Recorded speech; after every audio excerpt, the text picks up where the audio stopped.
we're going to bring on Manish Mehta. And listen, I have to give Manish credit, man, because you know what? In this day and age, sports reporting is so competitive and everything else. And Manish is always breaking the stories before everybody else. He's doing exclusive stories on, like, Anderson, Robbie Anderson, Quincy, all these things. So, Manish, this is Joe and Tyson. How you doing, man?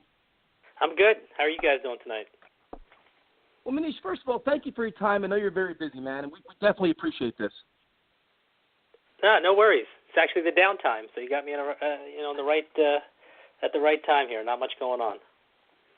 No, Manish, before we go into the New York Jets, it's fascinating because you seem to break all the stories. You always have the lead scoops. How challenging is it for you just to stay on top of things and with social media and everything else? How difficult is that? Well, it's competitive, much like it's competitive on the field. There's a different type of competition when you're covering a team. There's obviously a lot of people who follow the team on a daily basis. You're never going to get every story that's not really realistic.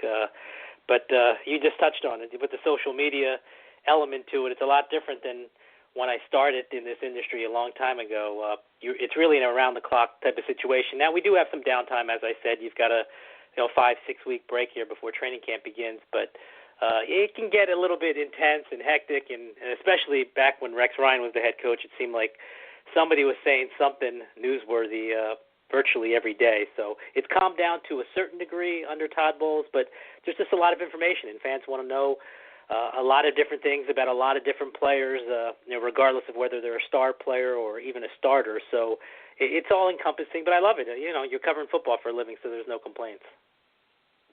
Yeah, no, and you're doing a great job, man. Like I said, you've had so many great stories, even like on Teddy Bridgewater, and they're all just great reads. And you've covered the team, you're covering minicamp, and it seems like the mindset and culture of this team has changed a little bit. Is that something that you see as well? I think so. Look, I mean, there's ebbs and flows really with every franchise, but when you look at the Jets specifically, things were riding high in 2009 and 2010, and really for the first 3 months of 2011 when they had a chance to make the postseason before they went in that tailspin that final month, and then from that point forward, 2012 on, it's kind of been difficult to be around, whether you're a player, a coach, a member of the front office, a fan, a member of the media. Outside of that 10-6 season in Todd Bowles' first season, there really hasn't been that much to look forward to, and I think when you look at where the Jets are right now, they're coming off a 2-5-11 seasons, and ultimately you're paid to win games in this league. But if you look a little bit deeper, and I know you guys do, being fans of the team, you know that they're trending in the right direction, and they're getting pieces at pivotal positions that are going to, hopefully, for their sake, kind of be the bedrock and the foundation for something good moving forward. And I can tell you, just being around the team, speaking to people inside the organization, and also speaking to people around the league on other teams, general managers, coaches on other teams, I think that you can see that this organization is headed in the right direction. Now, I can't predict how quickly things will come together and how quickly there'll be a viable Super Bowl contender, if at all. I don't think anybody really knows that. But they're doing the right things, and part of that really kind of stems from the top, whether it's Woody Johnson or now Christopher Johnson while Woody's out in the UK. Part of that stems from ownership and giving Mike McCagnon and Todd Bowles really an opportunity to breathe and properly set a foundation to help this team move in the right direction. Look, I know fans want playoffs every year. I understand that. I grew up a fan of a lot of teams. I'm not from New York, but I grew up a fan of a lot of different teams, so I get that. But the thing that's really fun from everyone's perspective, again, fans, players, or even the media, is that you can see that this team is trending up, and I think that's most important. Manish, I want to welcome you to the show. My name is Joe, and a big part of that of the team moving forward, and like you said, trending upward, is the drafting of Sam Darnold. People are excited about it. People think, hey, we finally got our quarterback.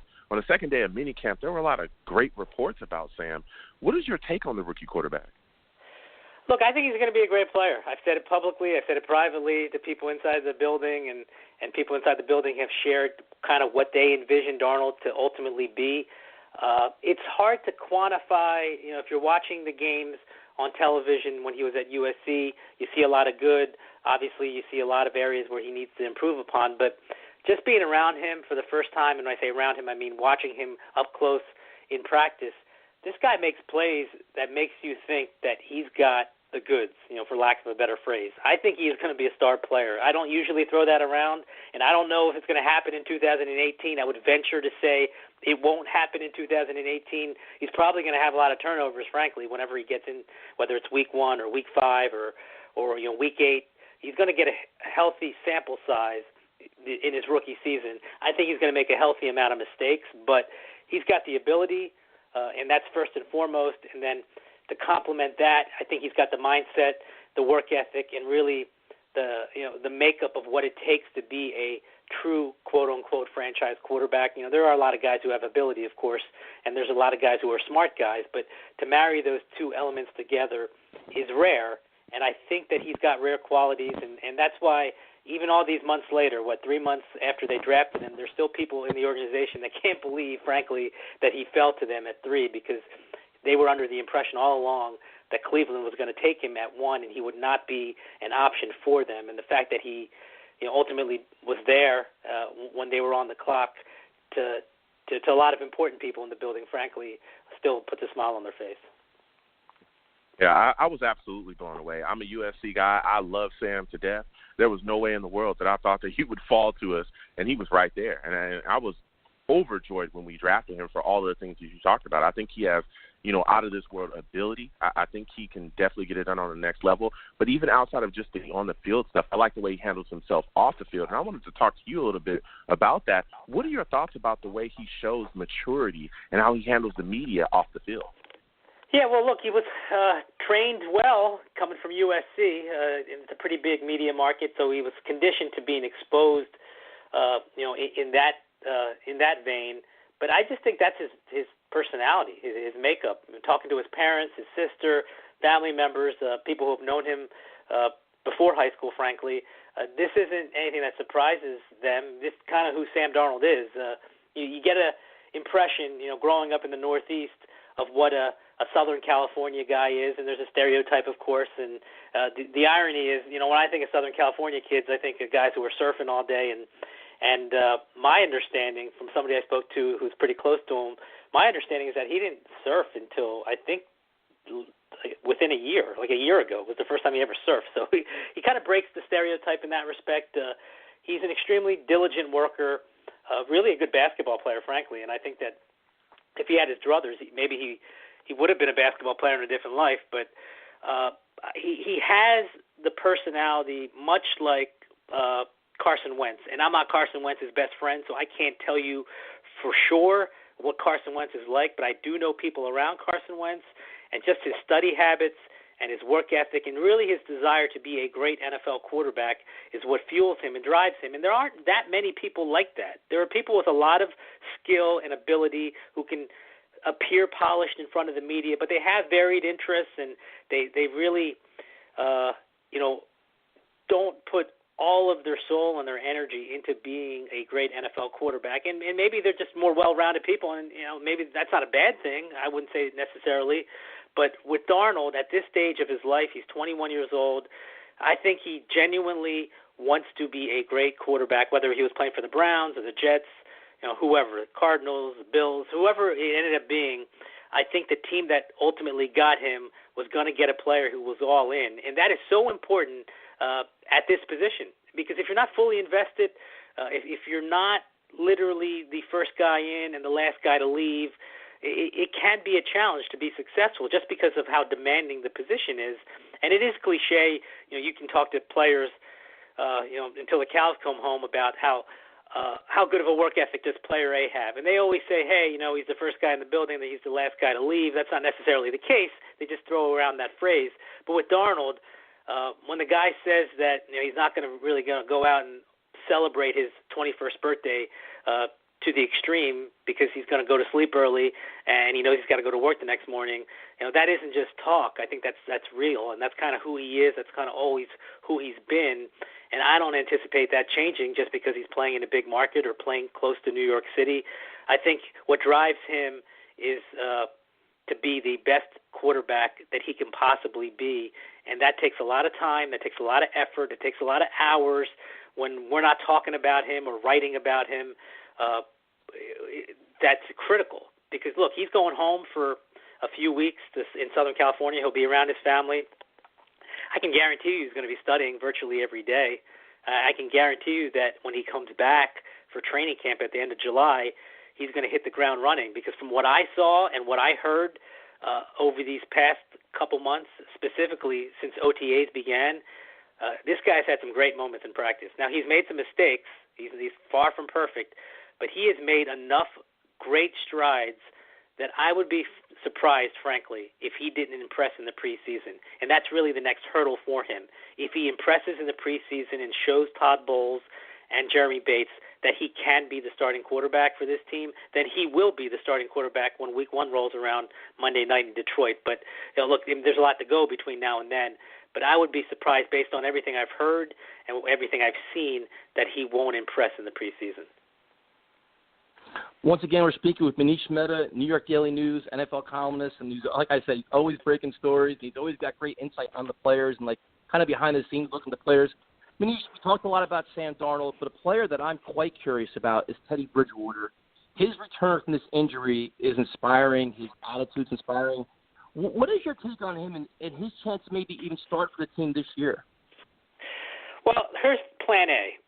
Plan A for the Jets is Sam Darnold impresses enough in the preseason so that he's the Week 1 starter. Plan B is that if he still needs some seasoning and some time and Teddy Bridgewater impresses in the preseason, then Teddy Bridgewater will be the Week 1 starter. If neither one of those guys seems ready, Bridgewater because of health and Darnold because of inexperience in the preseason, then the fallback option, the safety net option, will be Josh McCown, and McCown will start Week 1. But when I see these guys in the preseason, when the fans and everybody else sees them in the preseason, I think you're going to see a very similar blueprint quarterback-wise as you did a year ago, where Josh McCown, at the beginning of training camp, took all the first-team reps. He played the first series of the first preseason game, and then he really took a back seat to Christian Hackenberg and Bryce Petty, and those two guys got the lion's share of reps for the remainder of the first preseason game, all of the second and third preseason games, and that's when you saw, at that point, the Jets were convinced that neither one of those guys would be ready to be their Week 1 starter, so Josh McCown was the starter for the fourth game of the preseason. So that is a very similar plan to what the Jets are going to have. They haven't said it publicly yet, but that's what it's going to be. You're going to see a healthy dose of Sam Darnold and Teddy Bridgewater in the preseason to really get clarity for Todd Bowles, for Jeremy Bates, for everybody in that organization, because, again, their priority is for Darnold to be this Week 1 starter. They're not going to rush him. If he's not ready, he's not ready. That's fine. He's going to play a lot in 2018. It doesn't necessarily have to be Week 1. But I'm with you. Bridgewater, to me, is a fascinating case just because of what he has overcome over these last 2 years. He's only taken 9 snaps, played in 1 game, handed off a couple times, threw a couple passes. So he really hasn't been a part of the equation over the last 2 years, and his injury was grievous. It wasn't really a typical ACL injury. He had the torn ACL. He had dislocation in his knee. A lot of people wondered if he would really be able to live a normal life, let alone play quarterback in the NFL again. And so what he has done to this point has been extremely impressive. In my mind, I've seen him have one bad day in this offseason, and that was the second day of minicamp when he threw 3 interceptions. 2 of them were his fault. One was a miscommunication with Jermaine Kearse. Another one right through the hands of Lawrence Thomas, so I'm not going to put that on him. But it was a shaky day for him, which is coming off probably his best day, the first day of minicamp, when he was hitting everybody. He was making smart decisions, really rolling out of the pocket. And I tell people this all the time. If you didn't know what he went through over the last 2 years, you wouldn't know it by looking at him. Now, he has a knee brace under his knee sleeve, so you know something happened. But he's been mobile. He's moved around. His decision-making has, by and large, been terrific. And really, that shouldn't be a surprise because his mind hasn't been affected at all. This is an extremely smart player coming out of Louisville. He was an extremely smart quarterback in his first couple years in Minnesota. They eased him in that first season because it was an Adrian Peterson-driven offense. He didn't have to do too much, but he's an extremely bright kid, bright guy. I got a chance to speak to him at length on that final day after their final practice. And frankly, look, I'm not supposed to root for anybody because I'm a reporter. I'm supposed to be unbiased, but you can't help but hope that Teddy Bridgewater succeeds, whether that's as a Jets quarterback for part of 2018 or a quarterback for another team in 2018 if they trade him, if a quarterback-needy team comes calling due to injury or need for backup, or whether Bridgewater becomes a starter somewhere else in 2019. You can't help but hope that good things happen for him because he's such a solid guy. He's such a solid kid, and he's overcome so much. And to even get to this point where he is a quarterback in a training camp for an NFL team speaks volumes for his dedication, his perseverance, and really what he is all about as a person. Yeah, it's a very easy quarterback room to root for with McCown, Darnold, Bridgewater. It's like it's a refreshing change from a Jets fan perspective where it's like these guys are so easy to root for. And then you look at, now everybody looks, okay, how do you surround Sam Darnold? And there's like this kind of notion that like the Jets wide receiver group isn't really that good. What is your assessment of the wide receivers? Well, it's an interesting group. There isn't anyone that you would call a quote-unquote star. There's a lot of potential. There's a lot of unknown there. Robbie Anderson, to me, if he can take the next step in his development and really become a more well-rounded, more diverse receiver where when you think of Robbie Anderson, you're not only going to think of the vertical threat, but you're going to think of other elements in his game. If he can make that step, then he is a player who, if not a Pro Bowler, certainly a guy who can make a difference consistently for your team. Quincy Enunwa is a wild card, right? This is the guy who a year ago at this time everybody thought would be the team's leading receiver before he was shelved for the season.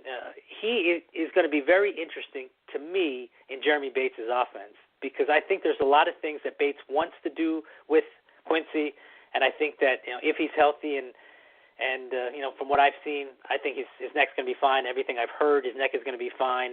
They were being cautious with him this offseason, not really putting him in a helmet for team drills until training camp begins. So, to me, if his neck is right, and I think it will be, I had an in-depth conversation with him a few weeks back, and he actually told me that neck injury surfaced in his second season back in 2015, Week 14 against Tennessee, and it was a kind of a gradual erosion of his neck that ultimately required surgery, which is kind of scary. I mean, anytime you're dealing with neck surgery, it's scary, but I don't think that he's going to have any kind of setback where he's going to have to go under the knife right away in 2018. So, knock on wood, I think he's going to be fine health-wise. I know he's itching to go, and who wouldn't be after missing an entire season, coming off the season that he had prior to that. I think he is a sneaky good weapon for this offense. I think, statistically, I don't know if he's going to be a 1,500-yard receiver. I can't tell you that. But I can tell you that, the element that he brings, the toughness that he brings at that position, obviously very good in yards after the catch. You saw that a couple years ago. He's a great blocker in the run game. So he, to me, can be a quality piece to this team moving forward. He is going to be an unrestricted free agent next year. So if he impresses this year, then I think there's no reason for them not to want to bring him back. Probably the most intriguing guy to me, because he's young, and you saw flashes a year ago, not many, but a few flashes a year ago, is Chad Hansen. And this is a guy who has really been impressive to not only me, who cares about me, but he's been impressive to the coaches. And speaking to the coaches, I mean, this is a guy who I think in his second season can really find a role and be a contributor in his second year. I think he's got to get a little bit tougher, a little bit more physical, at the line of scrimmage in tight spaces in the red zone area. That's kind of where the coaches hope that he improves upon the most. But he catches everything in sight. So he's got great hands. You saw, again, glimpses a year ago. I think he's a guy who can work his way into a role. So just getting back to your original question, look, I think there's some quality pieces around Sam Darnold, Teddy Bridgewater, Josh McCown. It's just those pieces have some unknowns to them, and some of them are very young pieces, so you're going to have to wait until they fully cultivate their talent. But I don't think they're barren of talent at that position. I just don't think they have that one guy that you look at and say, wow, this is a star. Because right now they don't have any star at that position, but that doesn't mean that they don't have guys who can contribute and make a difference. Manish, I thought it was extremely great that you brought up Hansen because that's one of the guys that I'm looking to see take the next step as well. And like you said, he's impressing people out there. He's going out there, he's doing his thing, and he's catching everything that comes to him. I think he has great hands, and I think if he continues, build upon this, I think he could be a really big impact for us this year. But a guy that a lot of Jets fans are intrigued by and kind of wondering about where he is within the situation is Darius Stewart. What is your assessment of him? Yeah, he's an interesting one. Don't forget, he was drafted a round before Chad Hansen, so they actually thought higher of Ardarius Stewart. And this is, another guy who, if you looked at his college tape, he seemed perfect for the West Coast offense. And it's a slightly different version under Jeremy Bates. It's not a different version than what John Morton ran, but similar enough where you would think that Stewart's skill set still translates to what Jeremy Bates wants to do this year. And he's another guy, at least in college, he had great hands. And I spoke to him about a week or so ago, and he's an extremely confident guy. And that's hard to do when you're coming off a rookie season like the one he had. He was really marginalized. And I called him Mr. Jet Sweep because all you did was when he was on the field, he was getting those end-around runs, and you didn't really see him part of the equation, which was a little bit disappointing, especially since he was involved, at least snap-wise, heavily in that first game of the season against Buffalo, and then he kind of just faded away and receded into the background. It wasn't really a part of the equation. But he's an extremely confident guy. He's had his moments in OTAs and minicamp as well. I know there's been a lot of attention on Chad Hansen, and rightfully so because he has stood out. But Ardarius Stewart, to me, has had some quality moments. Now, that being said, he's going to have a really good training camp and more specifically a really good preseason if he wants to have a role. I don't think he's getting cut. Now, I think in a vacuum, if he disappointed in the preseason, that his roster spot would be in jeopardy. However, Mike Maccagnan's MO is that he is not going to let go of his draft picks, especially premium draft picks, 2 years into their career. That's not going to happen unless Maccagnan does some kind of about-face that I'm not aware of. I think that Ardarius Stewart, barring injury, of course, is secure to be on this team. I think the bigger question is what kind of role, if any, in terms of impact will he have in 2018, and that's really up to him. If he does well in the preseason, I think there could be a spot for him. But look, there's only one football.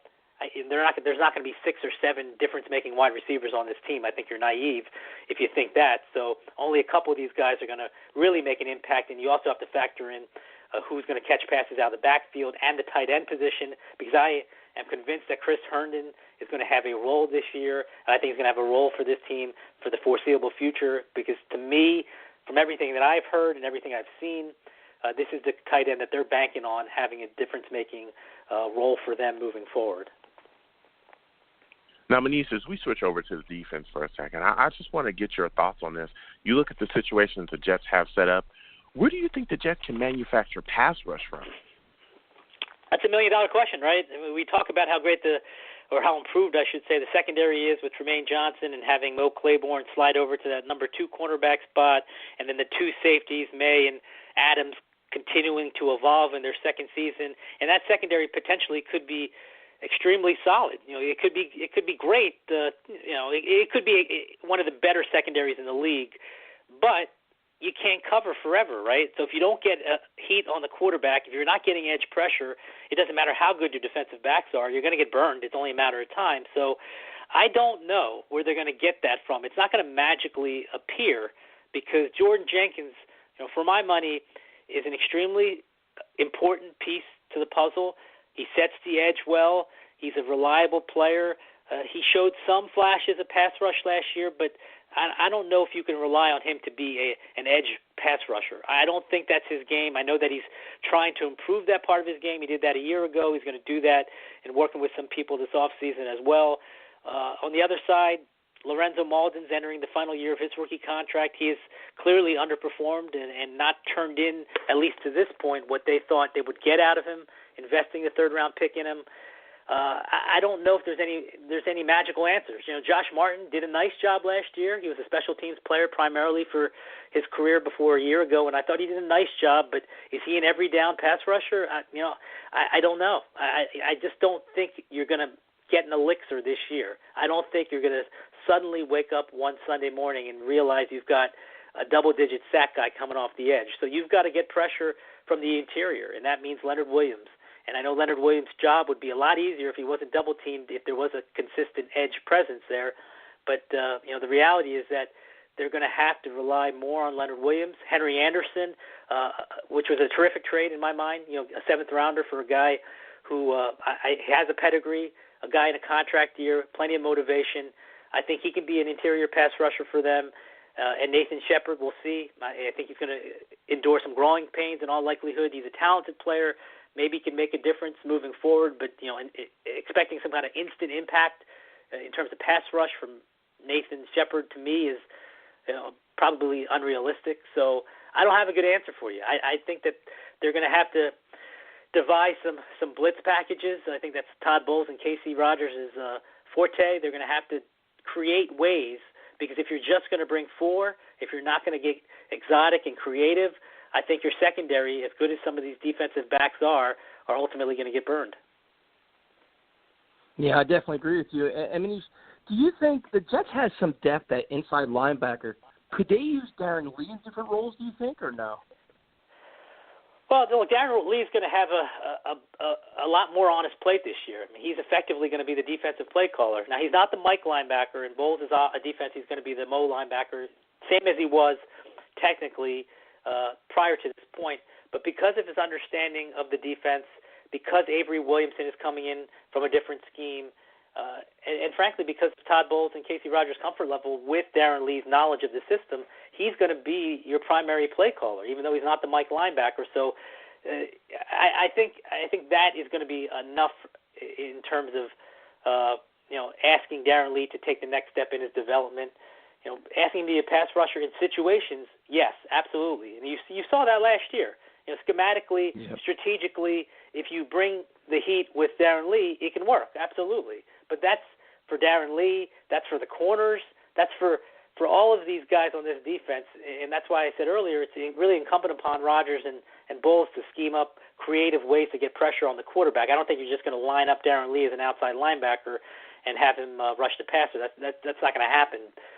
They're going to have to be creative, and I think you can be creative to a certain extent, but ultimately I'm not sure that's something that you can rely on to build a successful edge pass rush.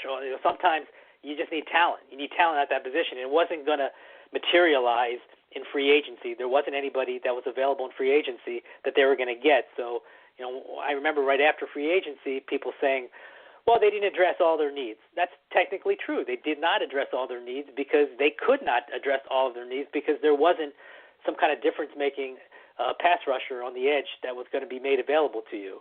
So, you're going to have to wait, and that's going to have to come in the draft. It could come in free agency. I've got to look at what free agents are available in 2019, but in all likelihood, when you get a difference-making pass rusher, you get him in the draft, you get him early in the draft, and when you have them, you don't let go of them. Yeah, no doubt. I mean, Jet fans, we've been talking about this since John Abraham, I think. And, right. I mean, as we wrap this interview up, and I guess the one thing we see a lot now, it's like a lot of articles where it's a make-or-break year for Leonard Williams. It's a contract year and things like that. What is your take on Leonard Williams' play so far and what he has to do this year for his contract? He's going to get his contract. No, I mean, I hate to break the news. It's a spoiler alert here. And barring injury, he's getting a contract. He didn't have the sack totals, of course. What did he have, 2 last year? That's not nearly good enough. He did get a lot of consistent pressure on the quarterback, whether it's pressures or hits on the quarterback.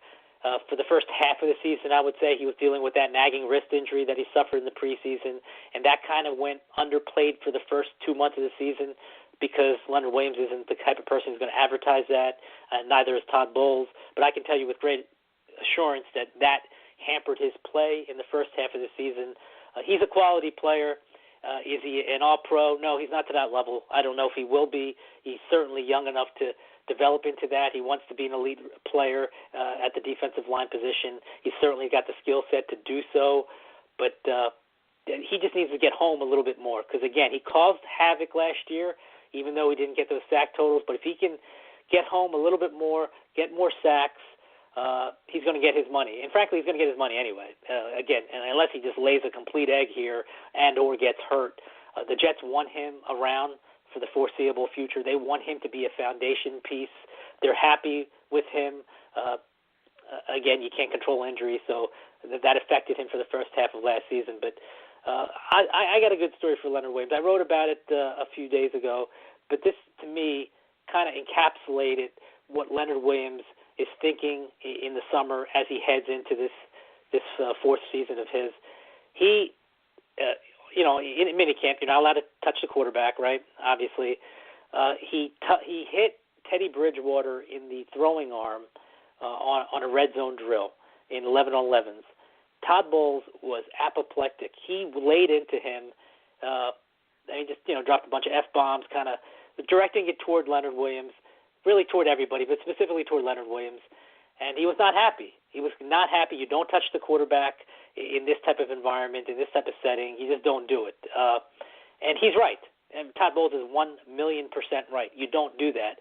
What I thought was really revealing, what was really telling, was that after that happened, Leonard Williams, took off his helmet. He walked away. He didn't get in anybody's face. He kind of walked away and screamed into the air. No one particular. That if he had not been more aggressive, he would have heard about how he didn't keep containment in the team meeting later that day or the next day. And that was as fiery as I've ever seen Leonard Williams in a practice. I mean, this is a guy who's fiery on game days. If you've been around him, if you've ever spoken to him, he's an extremely measured guy, very mellow. In many respects, he's a Southern California kid, right? I mean, he's got that type of vibe about him, kind of unflappable. Things don't shake this guy. He's even-keeled. But his reaction to Bowles laying into him, to me, was awesome. It really was. It just tells me that the guy has a lot of fire. And he was wrong in what he did. He was wrong. He's going to learn from it. I don't think you're going to see him touch the quarterback in training camp at all. But the fact that he responded in that fashion, to me, was really eye-opening. And I spoke to some people in the building about it afterwards, and they loved it. I mean, they didn't love the fact that he touched the quarterback, but they did love the fact that he kind of has that fire, and it's out there, it's visible. And that the fact that he's got the skill set, he's got the ability to be an elite player, coupled with that type of attitude, to me, it would make me happy if I were a Jets fan and knew that that's the mindset that he's coming in with this year, because I do think that he can have a difference-making year, perhaps the best season to this point of his career. Yeah, and I think he's already a fan favorite too, so that's definitely exciting and interesting to hear about. And Manish, before we let you go, we got to ask you about this player because he's the new voice of the franchise, it seems like. And how much fun is it covering Jamal Adams, man? This guy, he's a riot. Yeah, look, he's got a lot of energy. He's an incredible person to be around, whether you're a teammate or a coach or even like a reporter, just watching him. And it's unfortunate that there's only 3 open practices at Florham Park, plus the one green and white scrimmage at Rutgers this year, because I think that every Jets fan, if you're a diehard Jets fan, you really need to experience Jamal Adams in a practice setting. When you're close to him, close enough to him where you can hear him, you can watch him. Well, first and foremost, I think the guy's got terrific talent, and I think he's destined to be a Pro Bowl player for many years to come. So let's get that out of the way. He's going to be an excellent football player for this team for a very long time, barring injury. But the energy is contagious. It's really infectious, and just to watch him in a practice as a reporter is entertaining, and kind of fun to experience. I really wish that if you have an opportunity to go to one of these open practices at training camp, you do so for a lot of different reasons. You want to see Sam Darnold, of course. You want to see a lot of these other players, but the energy that Jamal Adams brings, it's not necessarily just trash talking. He does trash talk, for example, but there's a lot of just a lot of excitement around the guy. The guy must drink like 10 cups of coffee before practice because he's high energy. It's not really malicious in any way. That's just his personality. And I've said this before, even in the locker room, if you're around him, the guy never sits still. He's like rarely in front of his locker. He's always moving around, talking to different players on offense, defense, young players, old players, kind of picking their brains, talking about practice, talking about things that don't have anything to do with football. When you think of a leader, you think of Jamal Adams, and he's the leader of the defense, I think. I think ultimately he will be the leader of the offense along with Sam Darnold in the coming years. But he's just a breath of fresh air. He's a terrific player. I remember having a conversation with Todd Bowles at the owners' meetings in March, and it wasn't an interview. We were just having a chat. And he told me, I wish I had 51 other guys like him. And you hear that a lot from coaches. You don't necessarily know if they necessarily mean it all the time. But if you had 52 Jamal Adams on your team or 53 Jamal Adams on your team, I think you'd have a perennial Super Bowl winner because the guy has talent. He's got ability. He's got this natural leadership vibe about him, a genuine love for playing the sport. And, again, it's easy for me to say this, but I really wish that, the fan base, the guys and the girls who buy his jerseys and pay money to watch him could really see him in a practice setting, because it's really extremely entertaining, and it's an experience that I don't think fans would soon forget. Yeah, no, we saw him a couple of times last year. We went down to training camp, and it's just like he's just constantly barking, and then he's always asking for advice and giving advice, and he's so animated and passionate. It's just so much fun to watch, man. Like you said, now it's like this year, it's like there's so much excitement with Sam Darnold and everything else. It's actually, Manish, it's actually a fun time to be a Jets fan. Isn't it crazy?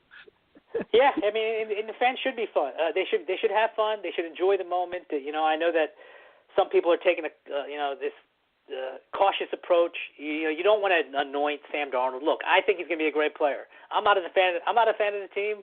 I watch the team. I talk to people in the building who know a lot more about football than I do, and I think that Jets fans should really enjoy this time with Darnold, with Jamal Adams, Leonard Williams. We haven't even talked about Marcus May.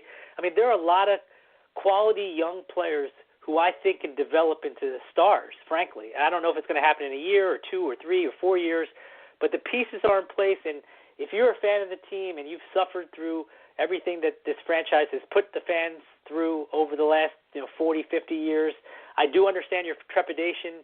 You don't want to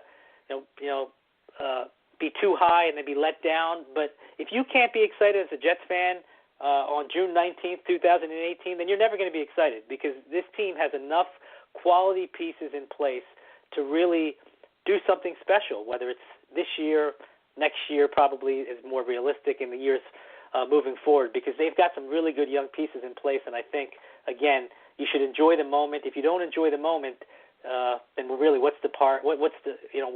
why are you a fan? You have to enjoy this time, because I think that this is like the foundation of something that could be special for this organization. Yeah, very well said, Manish. And first of all, thank you very much for your time, man. We appreciate you. You've dropped a tremendous amount of insight. Our social media accounts are going crazy, so we definitely appreciate that.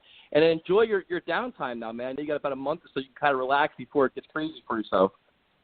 Yeah, thanks. I'll be at the beach if you need me. Manish, have a great night, man. Thank you again for joining us. All right, take care, guys.